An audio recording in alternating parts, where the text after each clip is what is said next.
So picture this scene. In February of 2017, 1 month into his presidency, I'm visiting President Trump in the Oval Office for the first time, and it's truly awe-inspiring. He's showing me all around and pointing to different paintings, and he says to me something to the effect of, "Don't worry, Michael, your January and February reimbursement checks are coming." They were FedExed from New York, and it takes a while for that to get through the White House system. As he promised, I received the first check for the reimbursement of $70,000 not long thereafter. Who among us is surprised that after yesterday, the ex-president is now building a case to argue that his newfound complete immunity means he cannot be convicted for criminal conduct that took place while he was sitting on a chair in the Oval Office, like the thing he did that Michael Cohen describes here, writing checks for reimbursements for hush money paid to an adult film actress and then concealing them, lying about them as legal expenses, the thing he was convicted of 34 felony counts for. Well, having some success. This afternoon, Judge Juan Merchan agreed to delay Donald Trump's sentencing. That was scheduled for next Thursday in the Manhattan case until at the earliest September 18th, which would now put it after the Republican National Convention and the Democratic National Convention, and it would land about a month and a half before the presidential election. Donald Trump's lawyers asked for time to file a motion to get his 34-count guilty verdict thrown out, citing the Supreme Court's ruling on presidential immunity. It would be an argument prosecutors say without merit that in the meantime has clearly set up another delay in Trump's pre-election legal challenges. Joining our conversation, New York Times investigative reporter Suzanne Craig, an MSNBC legal analyst and a former criminal division deputy chief at the Southern District of New York, Christy Greenberg, is back. Suzanne Craig, it feels like a million lifetimes ago that we sat every day together at 4 and covered this trial. But you know, you had a feeling when the Supreme Court handed down absolute immunity for President Trump, it was a case brought by President Trump, that everything had changed. And when I saw the news this morning about the New York case, it is clear that that is also Trump's view, that everything has changed. Right. And you know, the hush money case where he's now facing a sentencing, most of it involved his conduct in 2016 prior to him taking office.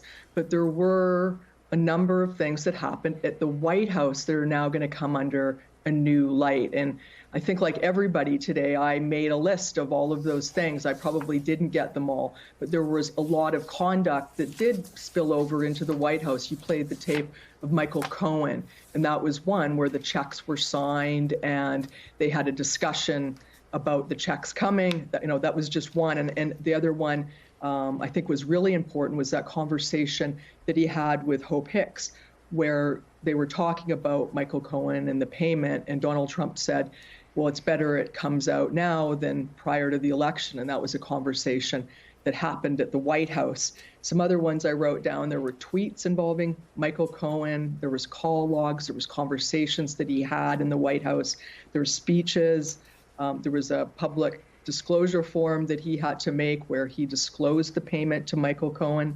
And then there was that famous April 2018 press conference right aboard Air Force One, where he denied knowing about the $130,000 payment to Stormy Daniels. I'm sure I have missed some, and I don't think, we don't know, I guess, but you can't imagine all these are going to fall under official conduct. But I can assure you that Donald Trump's lawyers made the same list and are going to be going through it and are going to be making a very, from their point of view, a very strong case to the judge that a lot of this should fall under official conduct and that the verdict should be set aside.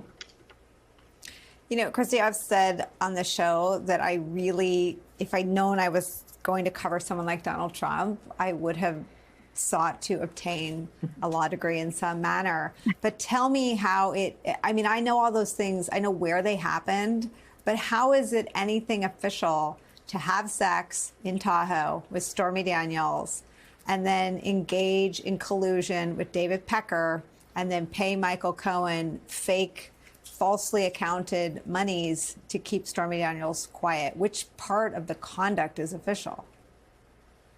So none of what you just said would be considered official. I completely agree with you.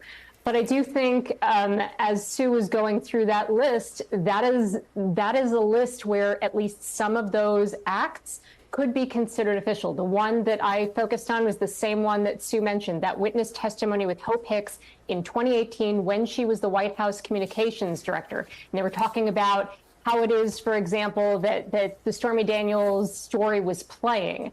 Under this opinion from the Supreme Court, they could say that discussion between Donald Trump, then president, and his advisor constitutes an official act. And then use of any evidence pertaining to an official act, even though the charges are completely related to unofficial acts, any use of evidence pertaining to the official act should not have been admitted at this trial. So you're going to see the prosecutors and Donald Trump's lawyers going through each of these potential acts, whether they're official or not, with a fine-tooth comb.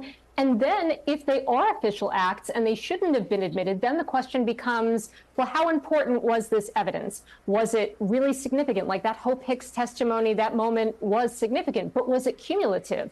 For example, we heard similar testimony from David Pecker saying that he had a conversation with Donald Trump about the fact that he was happy that the Karen McDougal story didn't come out, and that happened in the White House. Well, you know, David Pecker is not a White House advisor. David Pecker is a private party, so that's arguably not official. So you're going to look at these, are they official acts? And then if they are, did it really make or break the case? Or was it something where there was just so much evidence in this case that is not something you can point to and say, we throw out the whole thing? And so given just how much strong evidence they had, I really don't think this is going to change the game, but it is going to take some time, and the judge and the parties are going to be really combing through this record carefully to see if there's any evidence that would make a difference. Sue, it is an extraordinary delay. Everything about the calendar this year is extraordinary, and it's been rescheduled for mid-September. Do you have any sense or any reporting that holds, or does that feel pretty loosely placed on the calendar? I just think we don't know. I mean, something could bump it again. I mean, this is now we're getting into justice delayed territory. I didn't think that the July 11th date was going to move, but this certainly is just, you know, it's just recast everything. So I don't think we know, but it is significant because whatever happens, this is the first criminal conviction of a former president. That sentencing was going to go ahead next week. And now it's moved into September, just weeks before this immensely consequential election. And it could get moved again. We just don't know. It's going to be a crazy fall. I think we're going to be talking a lot.